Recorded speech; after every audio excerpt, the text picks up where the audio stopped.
he was very, very intuitive, and he said it bothered him to hear everybody's thoughts in the meetings. So he stopped coming to the meetings. Don't tell me anything you don't want anybody to know.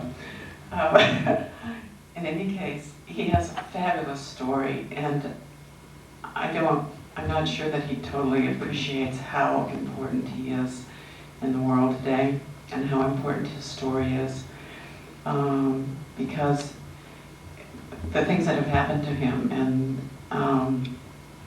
and how he carried it through and what he does are so extremely important for people to know about. So we are extremely grateful to have him here today. I talked him in like a control tower, talked him into Evanston Hospital from Chicago. So I think we'll just let him tell his story. Everybody give a warm welcome, please, to Jack Bonczyk.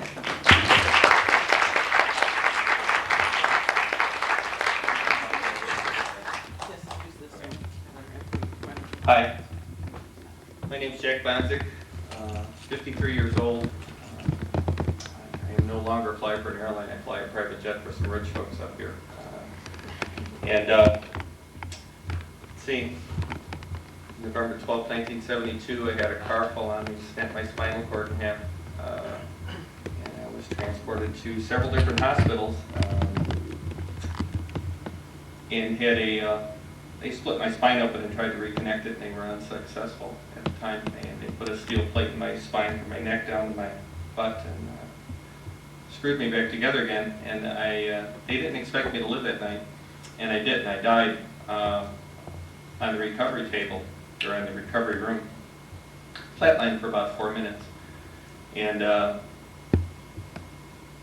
remember the experience real well. And I don't talk about this very well. Diane is talking and speaking publicly about it because it's a pretty private thing with me. And if you have any questions when you're done, I'll be willing to answer them. Because trying to remember things that happened 30-something years ago is tough. Where was your spine? Severed, L1 and T12 was severed in half there. And during that time, it would appear to be about a 4-hour time that this occurred. And I'm speaking strictly from memory here. I remember waking up in the corner of the room and looking down, and I thought I was just having a dream, thinking like, oh geez, who am I looking at down there? And all of a sudden I saw the people that I knew as my doctors and nurses later on, because I spent the next 2 years in a hospital. And were there trying to revive me at the time, and they were calling for a doctor cart, which was the jump start that they use by putting electrodes onto your chest. And when I was sitting up there wondering, geez, what's all the excitement about, I realized I was looking at myself down there. And I was just up in the corner of the room. And about that time I got pretty scared, pretty nervous. As that went on, and all this took about 4 hours, although it really only was about 4 minutes according to the flatline tape that I looked at later. Next thing I know, I was falling down a well shaft. I knew it was a well shaft because when I looked up, there was a hole with a bright light at one end. And down at the bottom, there wasn't water, there was a soft white light down at the other end.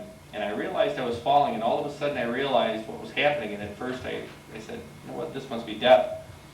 And looking up, down towards death, at least is what I took as death, or the other side, it was a very soft white light, very comfortable feeling, and that if you just let go of the sides, the quicker you get there, the better off everything's going to be. And all of a sudden, something struck me, and I can't think without spending a lot of time trying to remember the exact feelings I had. And all of a sudden, I started to go, wait, I'm not ready yet to go. It's not yet. I have something else to do. So I started to try and reach for the sides, and even though I couldn't see them, I realized they were greased. At least in my mind, I thought they were greased. And I kept on falling quicker and quicker. And all of a sudden, I realized, like, geez, what do I want to go back up there for? And everything back up there was like the equivalent of State and Madison at noon on Monday during a traffic accident, where people are yelling and angry at each other and all these other horrible things going on. And I looked down the other way and I think like, this looks a lot better. It's, I don't know, I called it, this happened when I was 21, I was thinking of it was like 1,000 orgasms, like, oh geez, I'd rather go that way.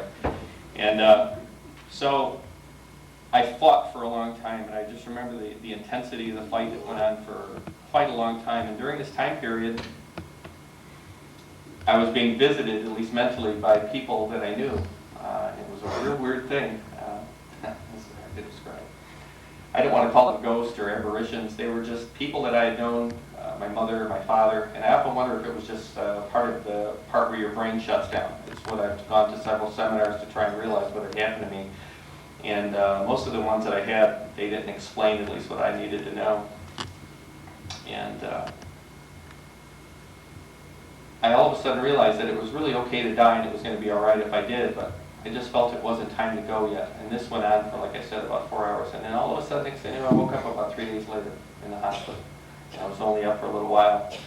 But I didn't know I had gone through death or a death experience at the time. About 2 years later, I thought that I was having some crazy dreams, because from that point forward, ever since that day that happened, I would see things. And various things that would happen just before somebody had come to visit me. I would see them going to get in the car in a dream before I'd wake up. About 2 hours later, they'd come walking in the room, and I wasn't, this is 1972, and I was paralyzed from about here down completely, and wasn't able to feed myself or lift up out of a bed or anything like that, and so I had no access to a telephone. Sure enough, those folks would show up within a few hours after they left the house. So I started to think I had gone mad. And I spoke to a psychiatrist about it near the end of my 2-year term in the hospital, because after I was in the University of Chicago for about a year, and I went back for a couple operations, they sent me to the Rehabilitation Institute of Chicago to learn how to live out of a wheelchair, which I did quite well, thank you, and played wheelchair basketball and all the rest of that stuff. And I spoke to her one night. It was the head nurse that had known me for several years, and I told her, I said, I think I need to talk to a psychiatrist. I think there's something the matter with me. And she said, what's the matter? And I explained it to her. She goes, you don't know, do you? And I said, no, what? She goes, you died that night. Came back before we were able to restart you. And I was pretty shocked at that, although it answered a lot of questions right then when that happened. So she talked to me the rest of the night. I think she stayed with me from 11 at the start of her shift till almost 7 o'clock the next morning, going to get coffee, and we stayed up and talked about the whole thing. And I ended up going home and starting my own rehabilitation from that point forward, which was pretty paramount in my mind. Being a 21-year-old guy, not living in a wheelchair wasn't a lot of fun at the time. And so we'll move on from that. I learned from there, but some of the things that I picked up from having this experience, and some of the ways that I could see inside my mind from this experience, I was sent home and check my records at the hospital. I was sent home to go live in a wheelchair the rest of my life. They gave me a full paralysis, and I started to be able to feel things down inside my spinal cord, and were able to look from inside my mind to talk to various muscles, because by the time this 2-year period ended, I was about 90 pounds, about yay big around than most of my bones. And I felt like I should try and talk to the various muscle groups, or any way that I could try, because doing life the rest of the way this way wasn't going to work for me. So I tried that, and after about a 3-month spell of trying this new way of thinking that I found, and I believe it came from the near-death experience or the dying experience, I found a new way to talk through my spinal cord, even though it was reattached. The same, at least it was explained to me by a doctor once, even though the same nerves weren't in the same places, you just have to find the one that's hooked up with the right phone line down to that muscle. And each one came back slowly, each muscle, and when I mean a muscle, just one muscle, might have taken anywhere from 6 months to 7 months to work on it. And you would have to think about it. And there's a different way of thinking that I don't think I could explain in a short period of time to stand up here. But there's a way to think about things, to talk to various muscle groups. I can raise and lower my heart rate by thinking about it pretty easy now. By a lot, as a matter of fact. And I do it with doctors just to fool them sometimes. Because I go back for various tests, because they consider me 1 in 7 million that ever are able to walk again and move various muscle groups.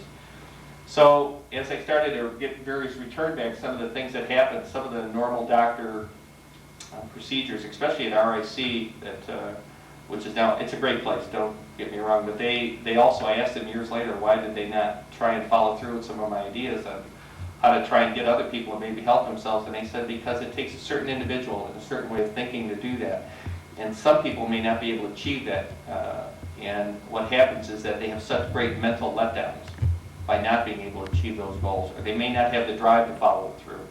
because why I stopped it, I'm still paralyzed from the knees down. I wear a plastic set of ankle braces, nothing moves down there. And why I stopped at that point, because it took me 7 years to get that far. And at 7 years, I was approaching, I was about 30 years old when I decided that's it, I'm done. And I brought muscle groups back single year at a time.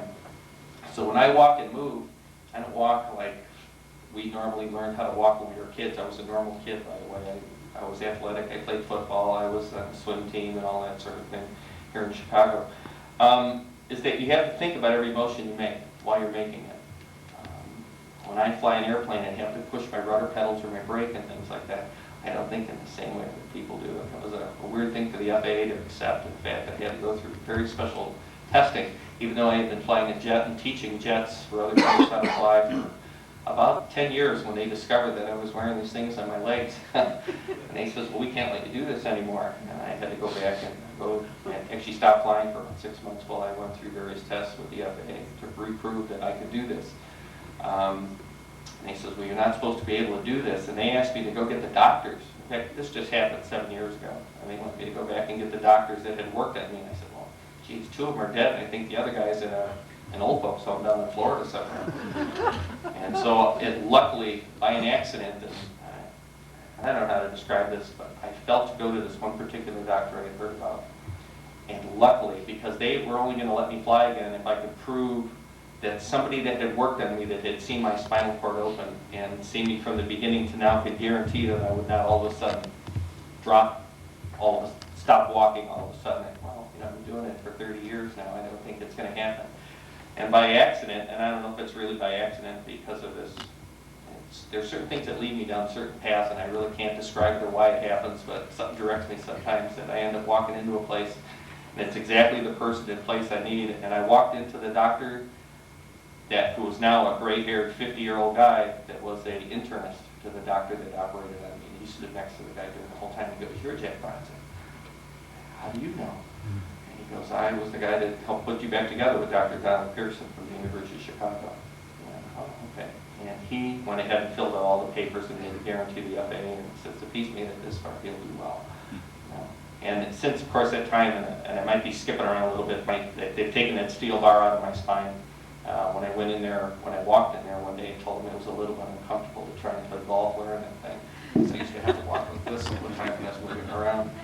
And I wore polio cages for about 5 years. The big steel things that go from your hips down to your legs. And it took years to build a muscle group back up, because once a muscle atrophies for so many years, you just have to work on it so long to get it to even work a little bit again. And I don't know, that's about it. I left anything out. I guess the main thing it was that Diane and I talked about, and was the part about that there's other ways to think that you can find to go inside your body. And I don't meditate the way other people do, and in fact, all the various things that a lot of people think that they can get inside themselves. It comes to me when I'm just by myself. If I sit there and close my eyes, I don't know. In fact, I don't even know how to do it. I just try and think of when it was the day that I died, and how I felt exactly at the time. And all of a sudden, you could shut everything off, even though you can hear things moving around you. You can do that, and there's a way to get down there. And I don't know. I just don't know how to describe it good enough. But that's pretty much my story. If anybody has any questions, I'd be glad to answer them. But I've got about 15 minutes. Tell us something about the people that you talked to on the other side, what they said to you. Oh.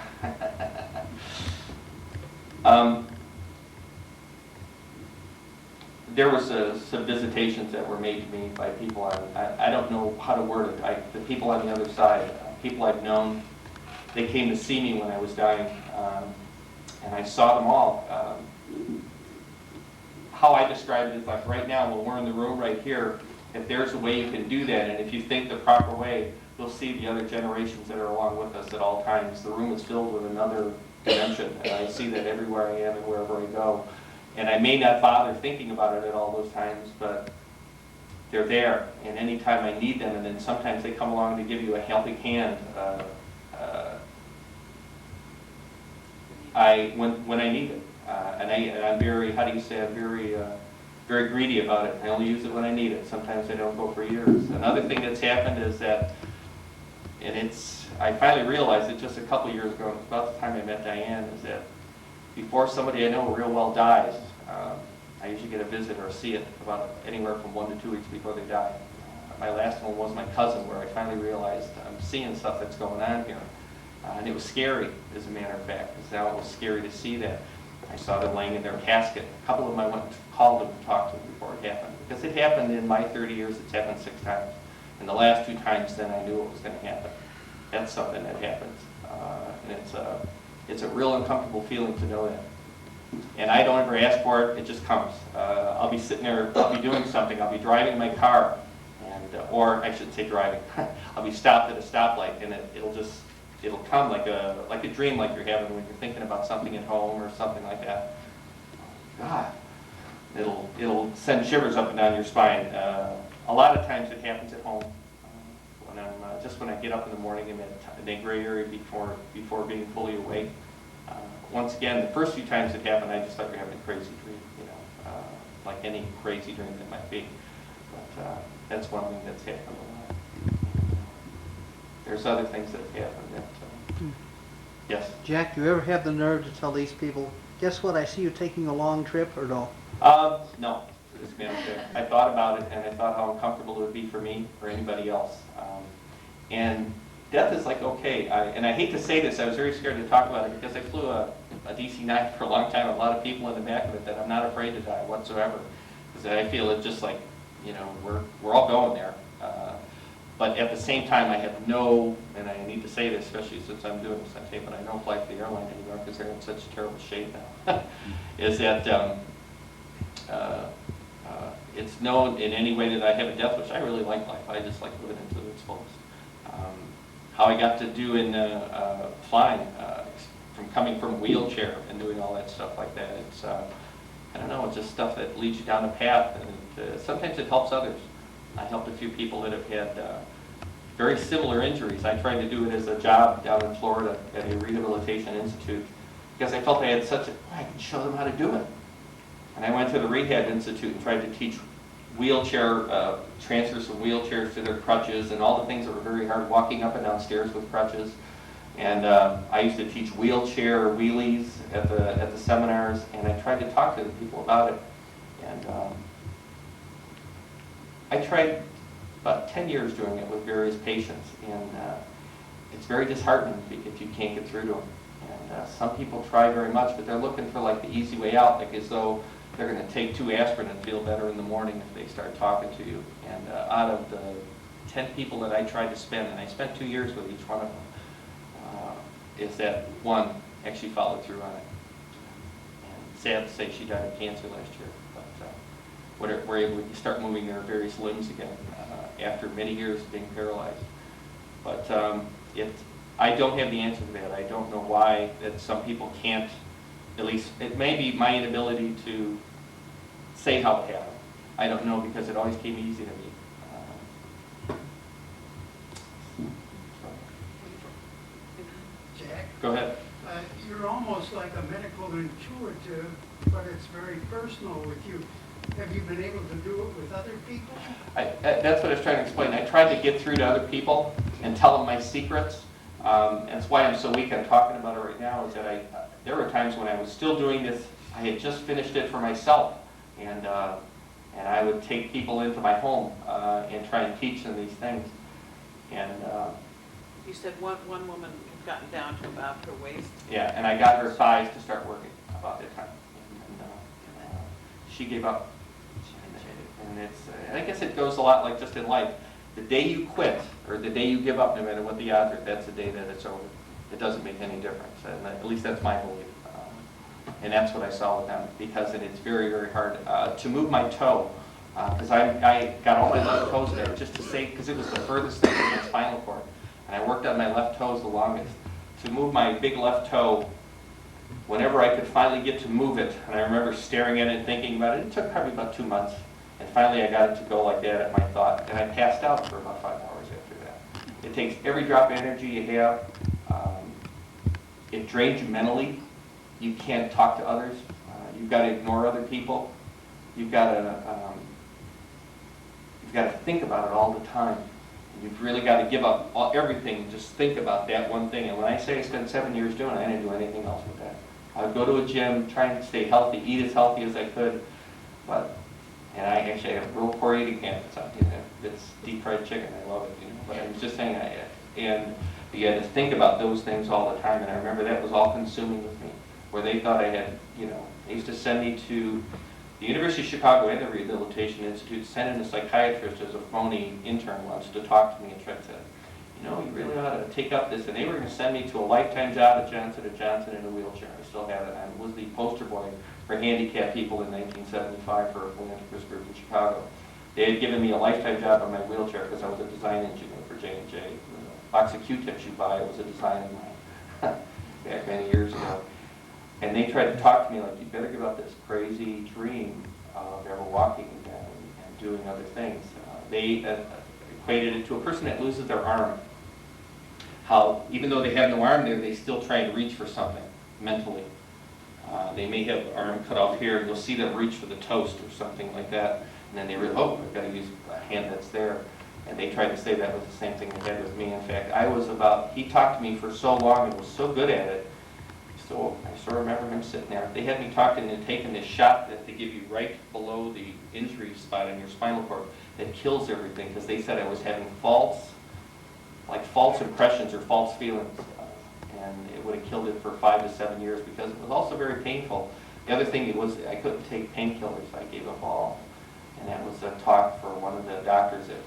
An Oriental doctor took me into, he was a Korean, as a matter of fact, I call him Oriental, that took me into I was in my wheelchair in RIC in the old building on Ohio Street, not the new one on 345 East Superior. And he took me into a mop closet. And at first I thought, uh-oh, this guy is like he was after me or something like that. And come here, and he was very secret. And he shut the door and he goes, you have something. And I have what? Because I was a very typical 21-year-old guy.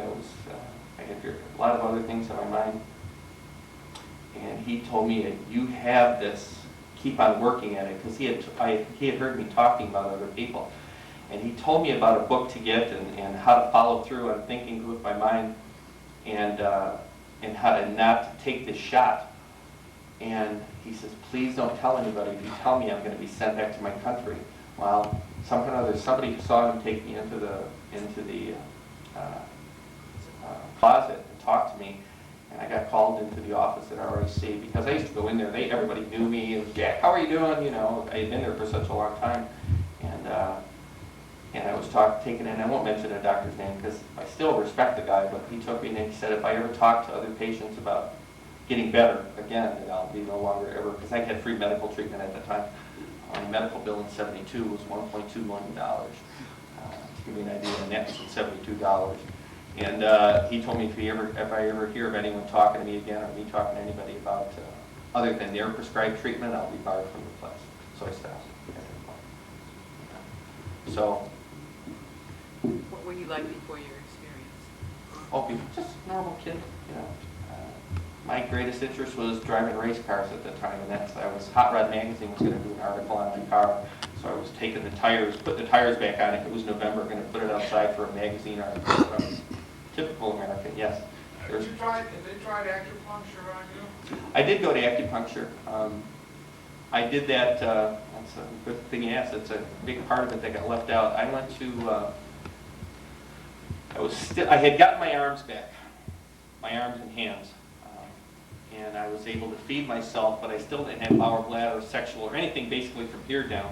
It slowly came. I'd say I got about 2 inches a year is the way I look at it. And I went to 8 lessons, and the guy asked me to come to 10. And on the 8th lesson, I had already taken away the top part of the polio braces, and it was used to using the lower end of them. And I went to the guy. Lessons in what? In acupuncture. Oh, you took I went to acupuncture. Yeah. lessons, but there were sessions that he worked on you? I call it lessons, sessions, Oh, yeah. oh, okay. Yeah. And in fact, he's still there. I went to go see him just about a year ago. I moved into the neighborhood where I went to see this guy, and he didn't charge me. He was charging a lot of people big money, but he thought that he could help me. And so at the time, I was a broke kid in a wheelchair, and I didn't have a big family or anything like that with any money, so we just did it for free. And yes, ma'am. What comes to my mind in this is Christopher Reeves. And I recall a few years back him saying, when he dreams and he sees himself walk. I did that for a long time. And I'm thinking that maybe you connecting with him, and for lack of a better word, the notoriety that would come, because I think he is in a place where he would be a blessing. You know why I don't do that? My wife wants me to do that, several friends. I have a cousin that's a doctor that's encouraged me to call him and go on those things. It's the time that I spend a lot of time doing this for others, and I guess, I don't know if I'm a typical American, I wanted to start living my life and see what I could do. It takes a lot to do that. You've got to give up all things. But he's ready. And it wouldn't be like you were doing it for one person, because these people sometimes, as Elizabeth He Kubler-Ross, has the money. with perfect credentials, they're put in a certain position where they have got them the ability to reach hundreds of thousands by just... Once again, I've given it some thought, but it just, Well, give it some prayer. you know, just so you know, I'm not religious, but I am spiritual. That's what I was going to ask you. How have you changed spiritually since the experience? Actually, you know what, and I don't disrespect anybody for whatever they believe in. I believe anybody should be able to believe in what they want to believe in if it's okay for you. But and I've changed a lot. My experience as far as like God and religion and that sort of thing, I find it more that there's something alive in here. And it's when we die, boy, I'll tell you what, you're still you, 100%. And that old adage of that you're a skin bag and that sort of thing is really at the top of my list. And I don't know how to describe it other than it. The more I've seen it and the more I've been around people that are dying and when they're going to go, it's pretty much the way I see it, that you're alive. Whatever that power is, it's here. And I don't know, and I call it here because I'm just pointing to an area. It's in you. And when you die, it goes, boom. I see it, people at funerals and stuff, or when they die, and so I don't hang around. I don't go to funerals for days. So in your daily life, does it change what you do in your daily life then? How I live? Well, actually, that started 30 years ago. Yeah, it has, big time, very much so. Do you have out-of-body experiences that take you in other dimensions or that? You know, I'd say other people come to visit me, is what I say. And I know when they're there, because, and it's very uncomfortable for me to be around that, because people look like, what the hell's the matter with you? Because I get very focused on whatever area it's in and whatever. I don't want to call it, it's not a voice, it's just a presence and a way to go. It's like that door being open, oh, that's the only way to go, and all the other things that others are going and doing about their thing, what the heck is he doing that for? And it just, I don't know why, I already know it's the right way, just because I've had 30 years of experience with it. But to say why I go that way, or that somebody, like they say, hey, go through door number 3, no, it's not like that, no. No, something else. Yes, sir. Was there muscular amplification when you were paralyzed, and how did you get the muscles back? I mean, where you would give them strength so you would be able to start moving again? Only how it started, just the way they tell you. You ever see, and I'll describe it just one way, you know, isometric exercise where you want to strengthen your grip, you just sit and squeeze it? Well, you can squeeze any muscle in your body by thinking about it without moving something. And the thing about it is that I started with hip flexor and toe. And the thing that is, to do that, the amount of focus and energy you've got to direct towards this one teensy spot, and you've really got to shut out everything else. If you have any distractions whatsoever, or don't have the mind that can focus on something like that, it'll never happen. And once again, that's where I say, I used to twitch for months till I would finally get, and not even a movement, all that I could get is, you'd see the skin contracting for a while, and you had to do it constantly. Every day, every waking moment, every time that you weren't eating, or somebody was, if there were other people in the room talking to you and that sort of thing, you couldn't do it. Absolutely. At least I could. To lower your blood pressure, do you consciously think about the heart beating and trying to slow down the beats? Yeah, and I could change the motion of the valves. I can do it on a heart monitor. It's kind of fun. Yes, ma'am. Hi, Jack. When you were continuing the story about the acupuncture, I I did. I stopped at the 8th day. I was 21. Hey, 8 days have got me up this far. I saw what I needed to do. The acupuncture was, what he did is it accelerated, because I did it the electrode way. I didn't do it with pins. I would hold a negative in here, and they would take this fine little needle you couldn't see unless you looked under a microscope.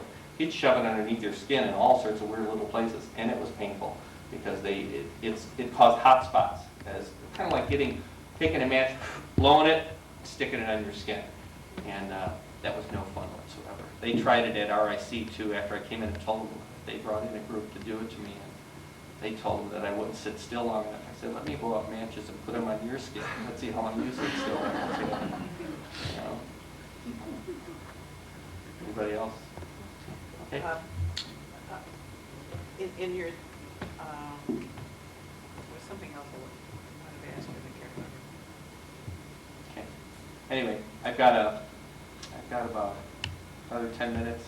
Anybody wants to see me? I'm going to get the restroom. Yes, ma'am. Have you written this up so that, I know you don't want to go in person, but if you write it up, maybe other people could read it? You know, I've had the person that started writing the book in Florida died. And when she died, the manuscripts and stuff, no, I left it with her estate, and I let it go. She was one person I was helping at the time. You share things with your colleagues, like in the airport business? Actually, very little. Very little. Doing this is a real big personal favor to Diane. This is the first time I ever sat in front of a group of people like this and talked. But now that the airline, I don't expect to be an airline pilot anymore, and I talked to both of the owners of the jet and told them about it. And I said, if you ever hear me talking about it, because my wife pushing me to call people and write and do all these other things, and Diane doing it. So now it's like I'm 53 and I don't really give a heck anymore. Who knows?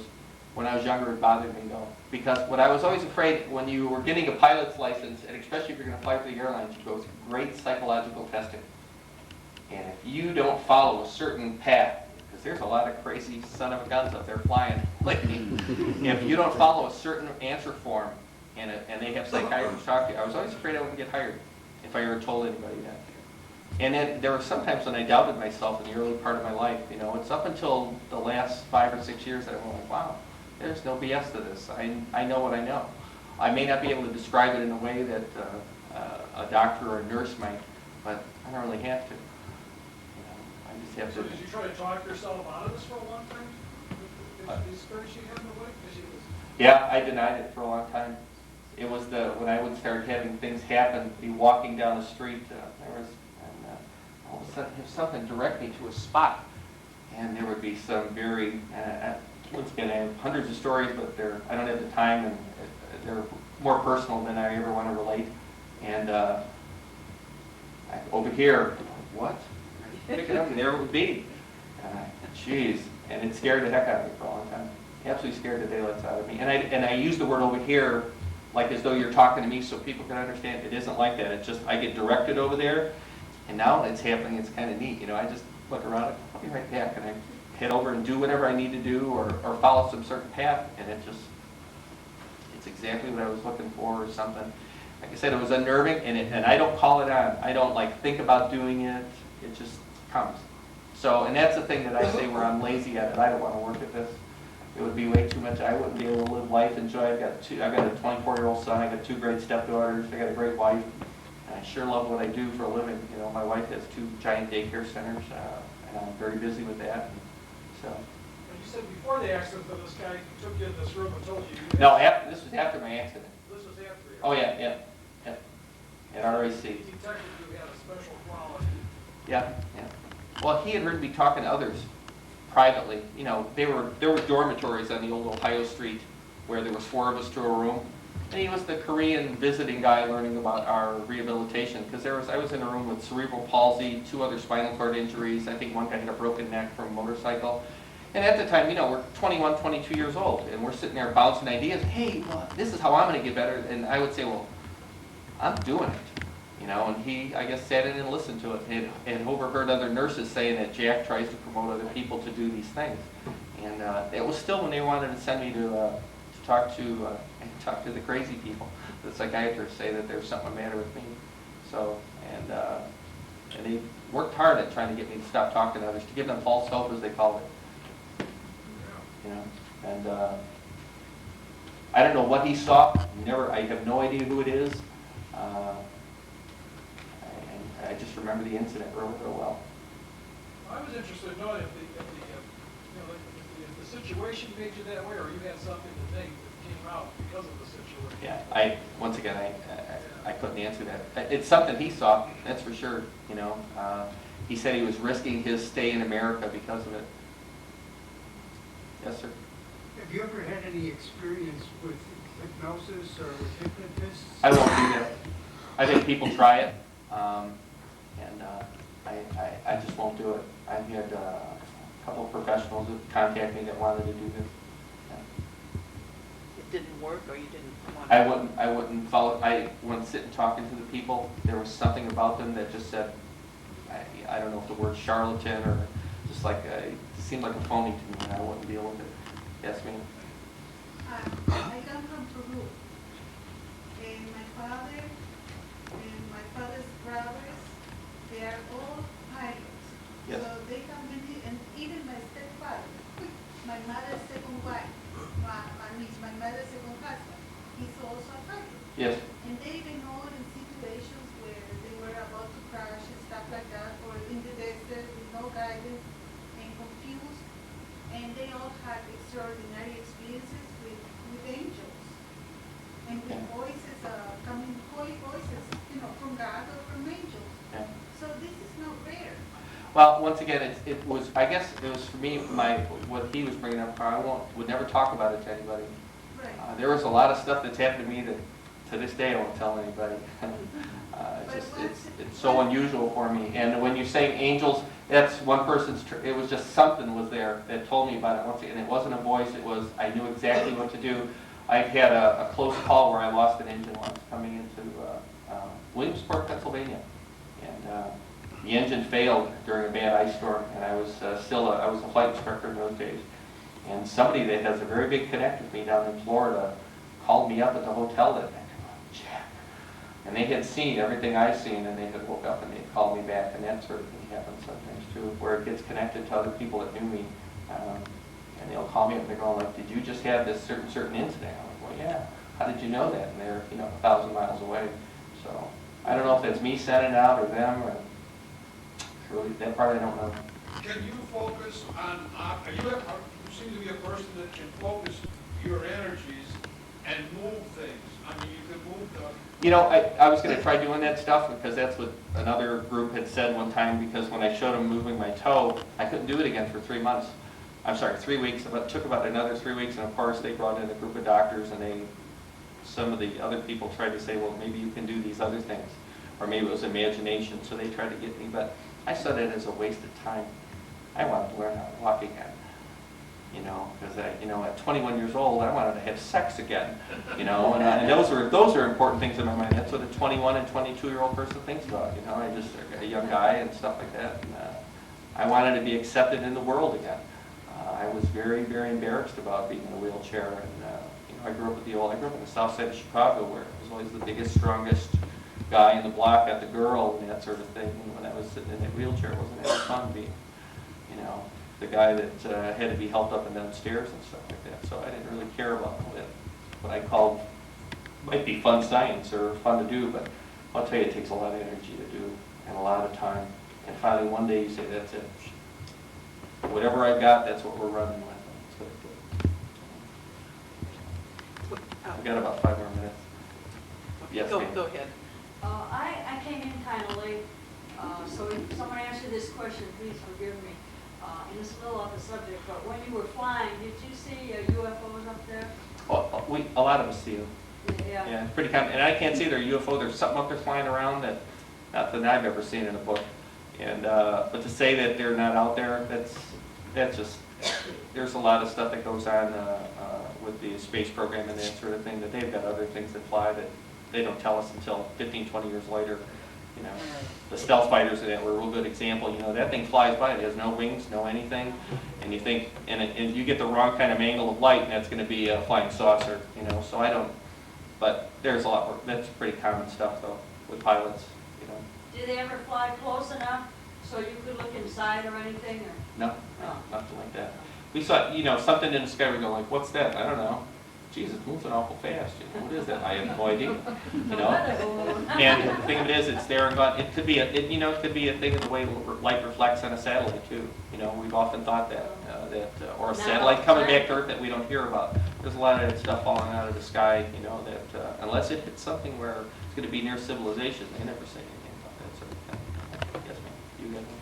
Yeah, I'm wondering when you were deciding about the light, did you make a conscious decision to come back?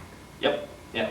It was a very violent, no, not yet, no, not yet. And I went into the most frantic fight that I've ever been in. Nothing that I've ever been in life compares with that. Of the wanting to come back or the wanting to Of stay the there? energy that it took to stop this. Because I've had an experience and I feel like I didn't have a choice about coming back. Oh, no, I haven't. Oh, I could have just, I let go for a second to see what it's like. You weren't ready to go, no how. And that's, it's pretty much what I said. I'm not done yet. Did you ever land down when you No, were going down? I moved on to seeing some, I don't know what to call them, people, things, souls. You just kind of went to a different I place? call them souls because that's the background I have. I call it. There's something out there that, and they're around us all the time. And that's, and I live with it in actually a good mood because I always feel like somebody's watching out for me now. Yeah. I don't have an issue with being alone in a room or doing anything like that. And That's right. I've had a couple car accidents while I was staying up late, falling asleep. Woke me up and I looked and my wife was sitting there and my baby infant son sound asleep in the back and I looked up. Oh, I don't know. So I feel pretty lucky with it, too. Might be that I'm a lucky one too. It could be a lot of that everything fit in my psyche and body and stuff like that, so. One more and I'm gonna go. You mentioned the family, this is an interesting thing, and cut it short. Do you find that you can share with your kids and family and relatives this thing, or? No, it takes very special people to share with it. I say it to some people, and this was back early on, we're all sitting around, hey, guess what I did, okay, hey, Jack, how are you? And they move away, and I don't like that sort of thing, and if people aren't ready to listen to it, I don't have to tell anybody, it's working for me. Does it bother you that you can't share with your kids? Because I've talked to other people, they can't. Doesn't bother me at all. It did, younger on, what bothered me is when I tried to help paralyzed people get better. And maybe it's just loosen the youthfulness of it where, I thought I could force my will on it. You can get better. Let me just listen to me and I'll show you and all that real bravado stuff like that. But unless they're ready to listen to it and try and give up a lot, and it's a big waste of time in my book. I got a lot of life to live and stuff like that. I had to learn how to play planes. It's a strange thing. A lot of people have had paranormal experiences that they can't share with their spouse or anybody. Yeah. And yet I could share them with other people. Yeah. And it's funny, the people that it's like, it's the people that I could share them with come to me. It's like teaching somebody how to fly. I could teach anybody in this room how to fly if they wanted to. But if they don't want to, it's easy. And it's easy. Trust me. You can do it with your eyes closed. But unless you're ready and willing to listen and do the things that are necessary, the steps to get there, you're not going to get it. Doesn't make any difference. And I found as a flight instructor for 15 years that, and I'm lucky enough to have the privilege, when I see somebody doesn't have it, and it is what I deem as somebody that's real easy, I don't want to go through all that work for somebody that's fighting me or not letting go and just getting it. Life is way too easy to fight and go through those things. That's why I don't help people anymore that don't want it. People have sought me out for various help and stuff. And then they start doing it. Wow, that's way too much work. I'd rather sit in my wheelchair and I've got all these comforts. I got wheelchair cars and you have wheelchair airplanes. I taught people how to drive their wheelchair cars. I taught people, and they're very comfortable with that. And if you're comfortable with it, you're not going to go any further because you're comfy with it. That's why I stopped at, just below the knees. I got comfy with it. It was enough for me to get the job done that I needed to do. So, if you don't mind, I got a schedule to keep. Thanks a lot.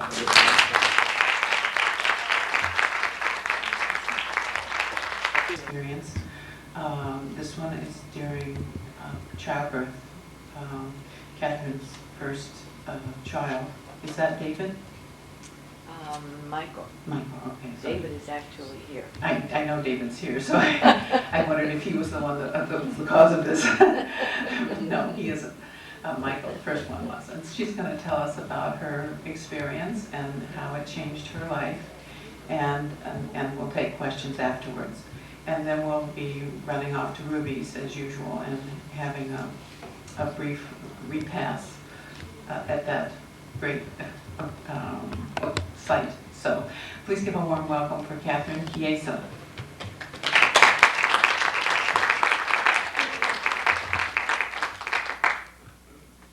Thank you, Diane. If for some reason or other this you can't hear me in the back, just put your hands up and I'll go closer. But my name is Caterine Chiesa. I'll be 69 in July. This occurred, like Jack, when I was 21 years old. Firstborn. We're out in the San Francisco area. And my mother had just passed on. And the water broke and I could hardly stand up.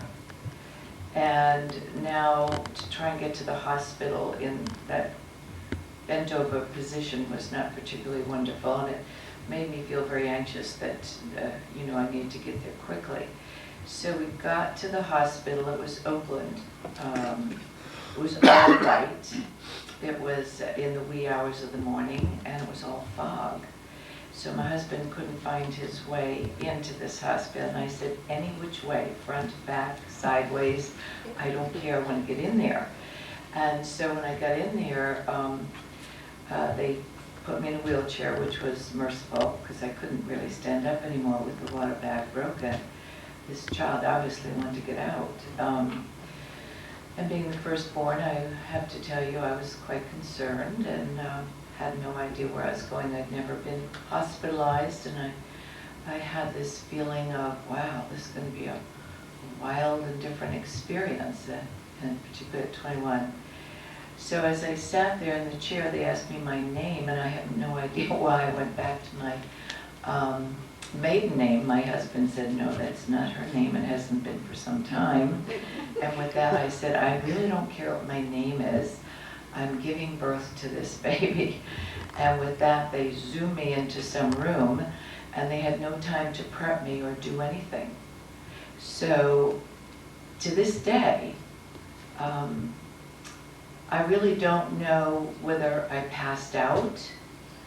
I don't know if there were complications. That I don't know. I couldn't tell you those things. However, as I was in this room and they put me on the table, that was the last thing I remember. And I remember all these people at the foot of my bed there and getting ready for all this goings on. And with that, I don't remember anything more.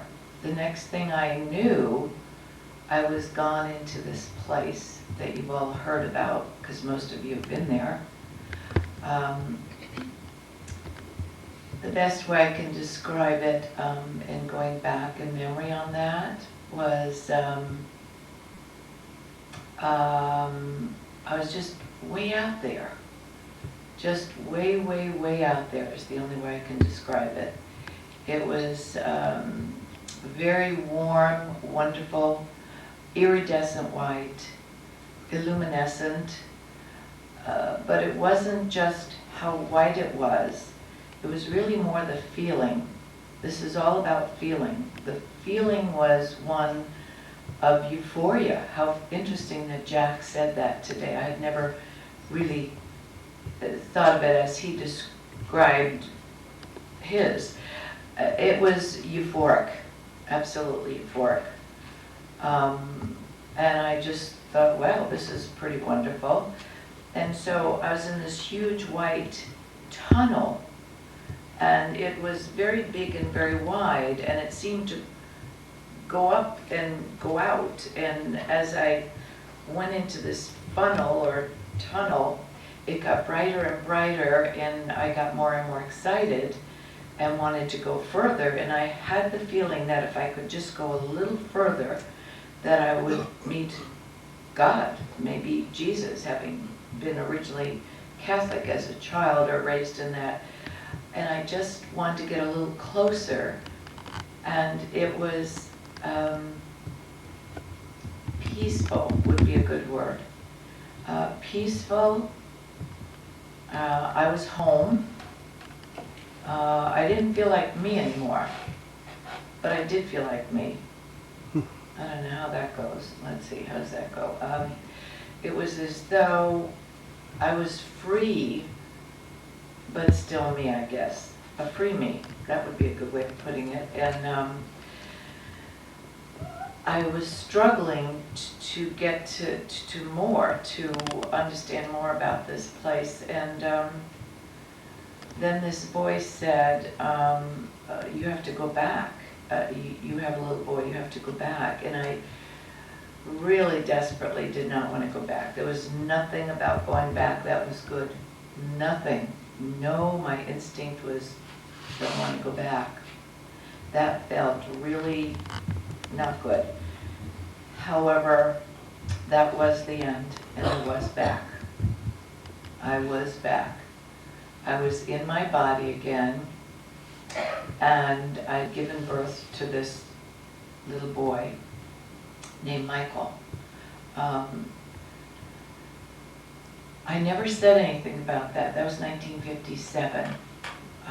I was young, 21. I don't think anybody spoke of such a thing. And I don't even know if I knew it was real, because I was scared, and obviously they must have put a little something on my face to give me a little oxygen or a little something because of not being able to be prepped. So I didn't mention this to my husband ever, or anyone. And then as years went on, that information began to come forward, and then I realized that what had happened to me was as real as what's happened to all of you and all of the books we've read on this information. And you do feel connected then. You do feel like, well, that was something. I don't know what to do with it, but that was something. However, I'd have to say, Diane always asks, what happened before? What were you like before and what were you like after? I don't know that I really changed so much. It was just knowing the information, if you will, that there was this other place, this other reality, that, wow, this was spectacular. And I wish I could have tapped in again or whatever. So that was that. Went on to have a wonderful life. I became a designer, an interior designer, and loved that for 25 years, and just enjoyed all of that on the North Shore. Was published in the magazines and so forth. Loved all of that creativity. And then came this big crescendo. We were on vacation, and Michael and David and Karen and my husband witnessed Michael drown.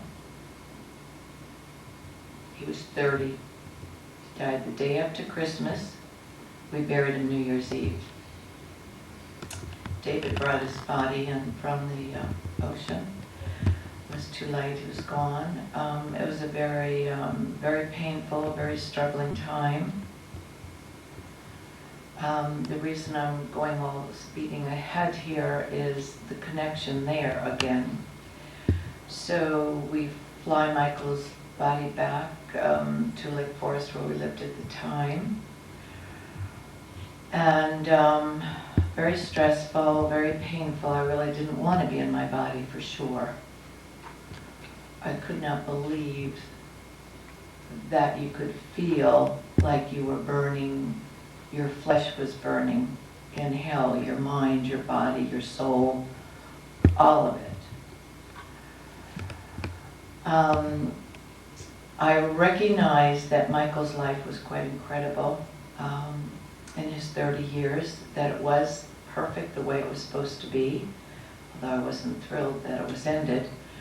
I decided that because he was such a wonderful human being, I would give the eulogy at St. Mary's in Lake Forest, and I did. Again, like today, I didn't know what I was going to say, but I knew I'd be guided somehow. I basically knew it would be fine no matter what I said. They were all his friends and all our friends. So I stood up, and as I got up to speak, and Michael's body was right there next to me, and here was this bright white light, this iridescent, luminous light again. On the right-hand side, the only thing I could see was like a cameo opening, and that would be David, who's here today, my other son, second son. I could see him. He was sitting with his friend who had consoled him during this horrific time, and he chose to be next to his friend. That was comforting. My husband and daughter were over there with all the relatives that came in. I could see their cameo. But other than that, I saw nothing but this same kind of thing again, and I felt like I was being supported beyond the normal state, as I told all about Michael for quite some time. And I'd have to say, when I was distressed with his loss about, I don't know, maybe a couple of months after he died, I remember waking up one morning, and all I could think of as I was trying to get through this reality in this life and not wanting to be here anymore, I wanted to be with Mike. I just kept asking the same question, where is he? If I just knew where Michael was, as a mother, I could be okay. I could go on. I could maybe stay here and suffer through and drag through this terrible loss. And so I woke up one morning and I was truly awake. I know I was truly awake. And there at the end of the bed was Michael. And he was just there for a split second or so. But what he said to me was, "You're going to be okay, Mother. You're going to be okay." And then he was gone. But he was as real as you are right now. Lots of times when things are difficult, I will call Michael in and ask for his help and so forth. He seemed very close, even though he had died. About 3 or 4 years ago, I got a very unusual pass or gift to Susan Weishart's past life regression, or whatever you want to do with whatever she donated, for $150. I was helping out Reverend Patty, and so I decided to auction and pay for that. So it sat on my desk a long time, and I didn't really want to do anything with that. I don't know why, but I didn't. And then I thought, well, that's not very respectful. You ought to clear this. This lady gave this gift. Go see her and do it, whatever. So I got there, and she was wonderful, very professional. And I thought, wow, that felt really good. But I was self-conscious about it all and whatever. So I said to Sue Weishart, you know, I'd really like to come back and pay. There's just something I just know I have to clear, and I need to do that at another time here. So we made the appointment a week or two later, and I went there. And I didn't know what I had to clear. And I sat in her chair. She closed the light. She put on the music. She started talking to me to go where I needed to go. It was dark in the room, and what I realized I had to do was to let Michael go. Now we're talking 14, 15 years after he left, and it had never occurred to me before that maybe as many times as I had called on Michael to help me and my family or whatever, that maybe he needn't be with us anymore, or be with me. So I decided to let him go. And I said, Michael, you know, if you don't have to hang around with us, our family and us, as much as we've all been through, you can go, and it's okay. We're all okay. Every one of us is okay. We're stumbling through life and we're okay. And with that, this enormous swoosh came between Sue Weishart and I, like a jet, and it was bright white. Now, it was dark in there. My eyes were closed. And she was astounded by it. And I know for sure it was Michael leaving. And I remember getting in the car and calling up David and saying, I just had a most incredible experience. I never thought that I was holding Michael here in this place or whatever, but I let him go. And I said, I just feel so light and happy that I even thought to let him go and not call on his energies anymore. So that was another experience. And I'd have to say that all of my life, I don't know whether it was because of that experience or whether it would have been, I'd have to say that I've always had tremendous compassion for each and every human being on this earth. I know we're all here to do what we need to do. All different stories, all different journeys, and a lot of times it doesn't make sense. And here at IANS, which God bless Diane for doing all that she does so that everyone can try and make sense of this, try and understand what the purpose is of us understanding these things. But I guess I would feel that it opened without me knowing that I opened, maybe, to a larger world, in as much as I knew that there was this side and that side, and that there wasn't much in between, really, that it's all the same. I have no unusual other anything that I can tell you about. And if you'd like to ask me questions about it, maybe something will occur, but that's all I know. And I feel very fortunate. I feel great gratitude that this all occurred. I'm still in wonderment about it and what to do with it. But the only thing I can tell you for sure that I've known since that occurred is that there is an enormous, unconditional love, an energy so vast, vibrating at such a high level, that anything in its presence is altered. I don't even know where that just came from, but that's my truth. Questions? So when did you tell people about this near-death experience? I really didn't.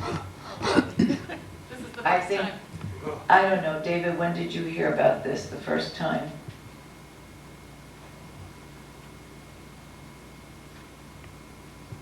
When you called me on the way home from meeting with Sue Weishart. Yeah, I guess so. It's not something I felt like I needed or had to share. It was just, yeah. What happened in the hospital? Did the nurses or doctors declare you dead? No, as I say, at the time, I may have been, maybe there was extenuating circumstances and maybe I wasn't breathing for a while. I really don't know.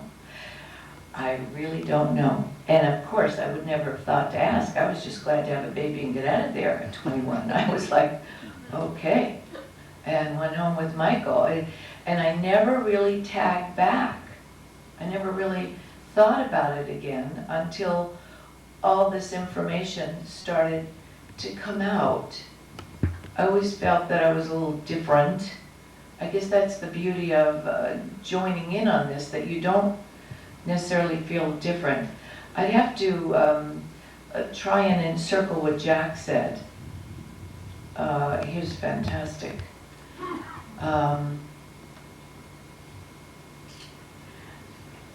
It's as though you have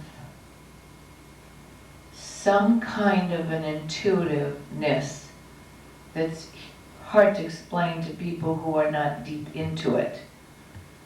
That your life is really led by that far more than your intellectual thinking brain mechanism, that almost everything I've ever done is from this place of my heart and knowing.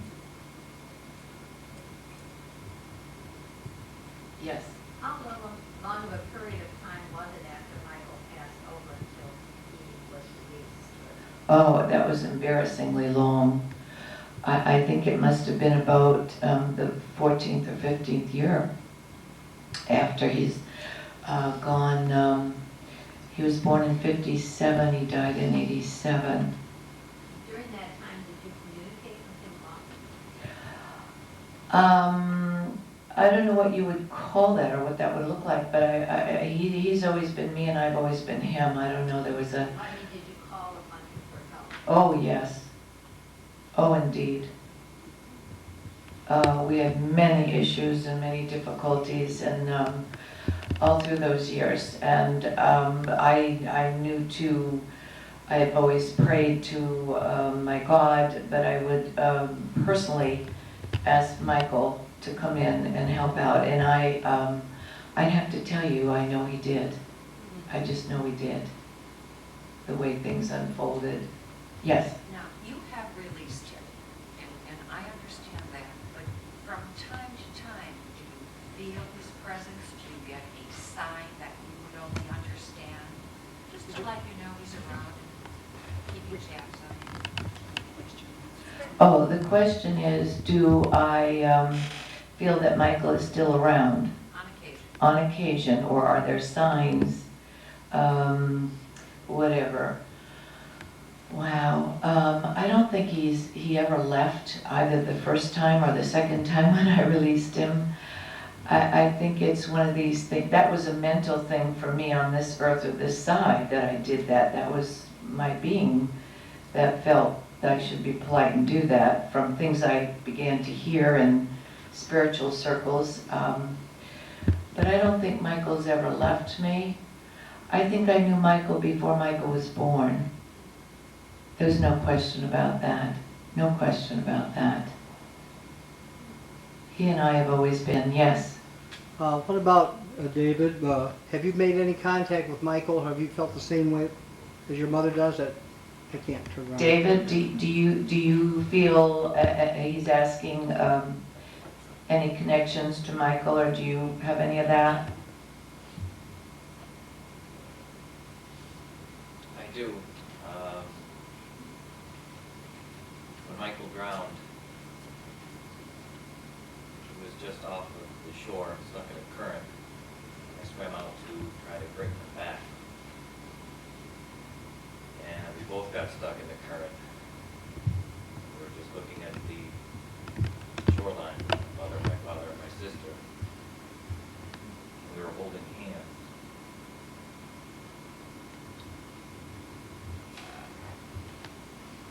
And I looked into his eyes before he went down for the final time.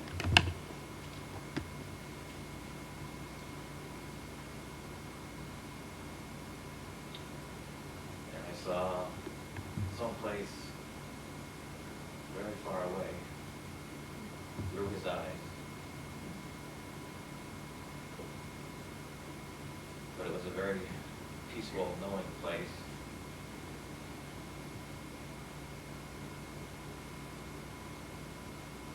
And that's all I needed to see or feel or know to feel as connected with everyone and everything.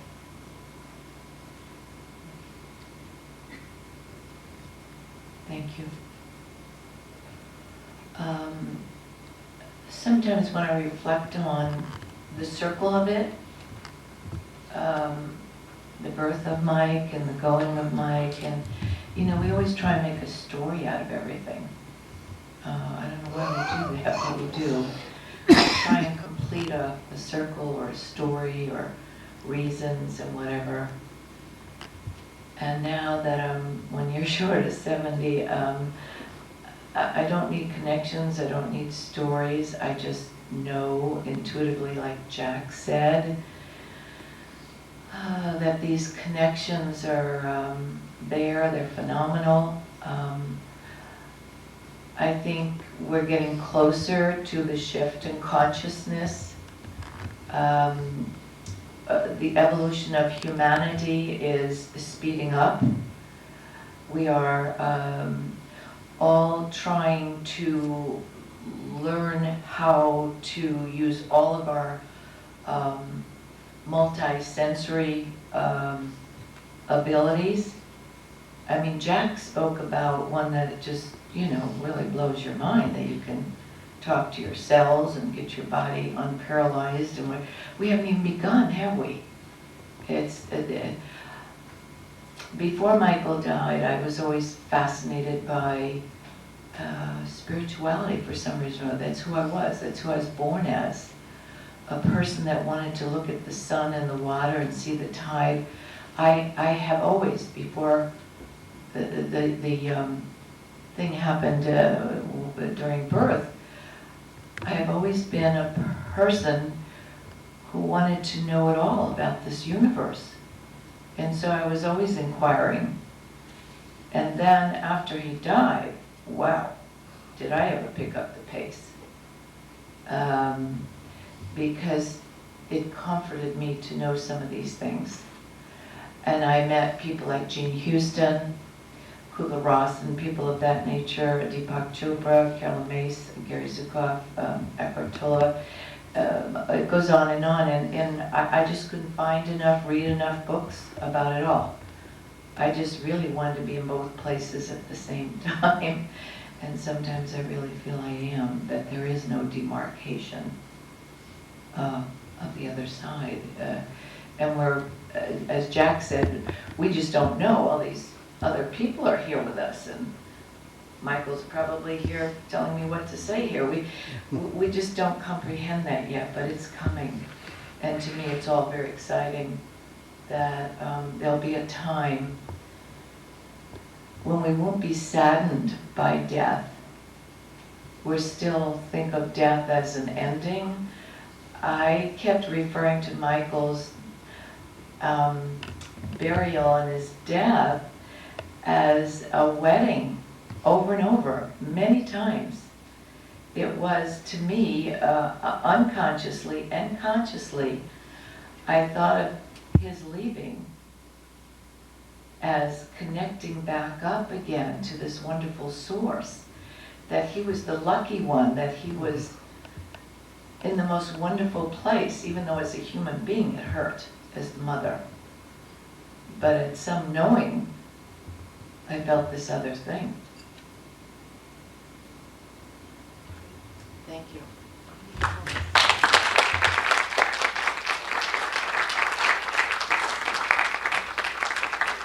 you so much, Catherine, for sharing, and you too, David. It's very touching. I think these things do happen to us, and in ways we do get messages back. You'll be interested to know that Marcy Ham, who was supposed to speak at the conference, is sick and unable to come, and in her place is Bill Guggenheim, who wrote the book Hello from Heaven, and he has thousands of similar stories about people who've had after-death communications. He has, I forget the exact number, it's something like 70% of all people who lose a loved one do receive communication in the not too distant time after that. And that book, Hello from Heaven, has been enormously well received. It was he and his wife, ex-wife Judy, who wrote that. And he will be there and doing a session. So it will be in the program, but it's not on your brochures. So note that he will be there as well. So we have like 43, I think, or thereabouts, fabulous speakers coming next week to Chicago, to Evanston. And we hope to see you all there. Does anybody have any other questions about the conference or anything else that I can tell you? What day is he going to be there? He will be in place of Marcy Ham, so I forget exactly, but if you see on the schedule, I think it's maybe Thursday, but I'm not sure. If you see it on the schedule, where Marcy Ham is, that's where Bill will be. Anybody? Diane? Do you know if you have to pay for parking, or what the deal is with parking? When we first negotiated with the hotel, it was free parking if you were going to the hotel. But they've since put a rate on it. But when we talked about it, I can't tell you exactly what it was, but it was very reasonable compared to the surrounding areas. For the Kessler event as well, people ask me that all the time, and I don't know. It's that same parking lot. Probably that same parking lot, right. It's not horrendously expensive, unless they've suddenly done something I don't know about. But when we talked to them about it, they told us they put a rate on it. But it's not a horrendous rate, it's a reasonable rate, so it's not bad.